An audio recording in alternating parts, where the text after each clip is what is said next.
অনেক সময় আমাদের কাছে আসেন যে লিপ বা ঠোঁটের আমরা কি কি সার্জারি করে থাকি। আমরা তো বলেছি যে প্লাস্টিক সার্জারি আমরা জন্মগত ত্রুটির কারণে প্লাস্টিক সার্জারি করে থাকি। আপনারা জানেন যে ঠোঁট কাটা, তালু কাটা এটা একটা কমন প্রবলেম। আমরা ঠোঁট কাটা সার্জারি করে থাকি, এটা জন্মগত, এবং অলমোস্ট যদি আমরা ঠিক টাইমে করতে পারি তাহলে সেক্ষেত্রে তার কসমেটিক পারপাসটাও খুব সুন্দর সার্ভ হয়।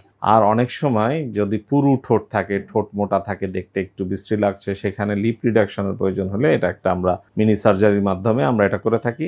অনেক সময় ঠোঁট যদি চিকন হয়, একটু পুরু হলে ভালো হয়, সেই ক্ষেত্রে আমাদের কাছে আসে, সেই ক্ষেত্রে আমরা লিপ ফিলার দিতে পারি, ফ্যাট গ্রাফটিং করে আমরা লিপ অগমেন্টেশন করে থাকি। এবং আমরা যেটা করি, আমরা হচ্ছে যে সিমেট্রি মেনটেন করি। সিমেট্রিক্যাল মানে তাজমহল কেন সুন্দর? তাজমহল বিশ্বের সপ্তম আশ্চর্যের মধ্যে একটা কারণ, সেটা হলো যে তার সিমেট্রি, তার দুই পাশে সমান সমান। যদি এক পাশে 7টা ঘর থাকে, এই পাশেও 7টা ঘর, এবং একই মাপের। তো এই সিমেট্রিটা মেনটেন করা আমাদের প্লাস্টিক সার্জনদের কাজ। আমরা এটা খুব সুন্দরভাবে করে থাকি।